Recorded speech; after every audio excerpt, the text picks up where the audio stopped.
So just continuing with our chords. So now hopefully we've got a half decent sound from the chords. And we want to now start thinking a little bit more about rhythm. So at this point you can use your thumb, you could use your first finger if you like, and you can use a pick, which I've got here as well. Whatever you're comfortable using. At this stage, thumb's fine for this type of thing that we're doing at the moment. So if you think, if we now sort of start to count when we're playing, so if we think there's 4 beats in a bar, 1, 2, 3, 4, and that's the sort of pulse, if you like, that we're playing with. So if you think 1, 2, 3, 4, and when you strum, if you just strum on the 1, and you go 1, 2, 3, 4, 1, 2, 3, 4, 1, 2, 3, 4, 1, 2, 3, 4. Now it's good that you count yourself and you count out loud, like I'm doing there. You don't need to shout out loud, just count out loud.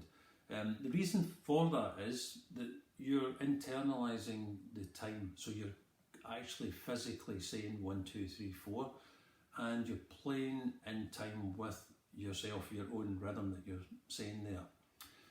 So there's not much point in going 1, 2, 3, 4, 1, 2, 3, it's a waste of time.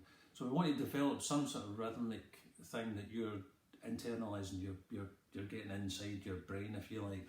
So we're just going 1, 2, 3, 4, 1, 2, 3, 4, 1, 2, 3, 4, 1, 2, 3, 4. Okay? Now, once you feel comfortable with that, and again, it's one of those things that, you know, there's lots of different levels you can play that at. It's not so easy to play it absolutely perfect, that's for sure. It seems very, very simple. But people's idea of where 1 is, where they strum, it can be quite different.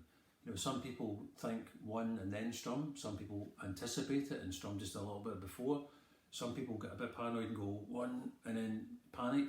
So it's just getting into that rhythm and getting used to it and being comfortable with it is very important as well.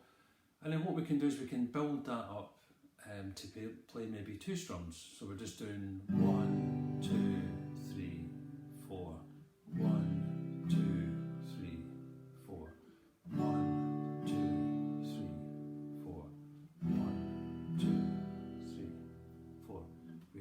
We want 3 strums, same thing again. 1, 2, 3, 4, 1, 2, 3, etc., etc. And we can go to 4 strums. Obviously, when you've got 4 strums, that means on that last strum, you've got quite a quick change to the next chord. So you've got 1, 2, 3, 4, 1, 2, 3, 4, 1, 2, 3, 4, 1. So when we're doing that, make sure that you can do that. Make sure you're still counting at the same time as you're playing, and make sure that if you can't make that, if you're counting 1, 2, 3, 4, and when you get to 4 you can't quite get to that next chord in time, then just have a little think, why did I not get to that chord in time?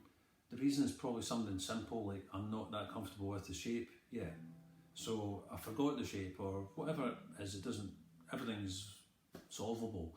So if it's a case of I can't quite change to the C chord quick enough from G, then we just go back to practicing that thing without your right hand, without the rhythm, just going between the shapes until you feel as if you can do that. So it might be a case of we have to go back a little bit and then go forward and then go back a little bit and then go forward. And I think if we keep doing that, then hopefully you're progressing all the elements that you're doing at the same time and roughly the same speed. Because like I said earlier on, there's not much point in changing really quickly between chords if the chords don't sound good. And there's no point in having great sounding chords if you can't change them in time.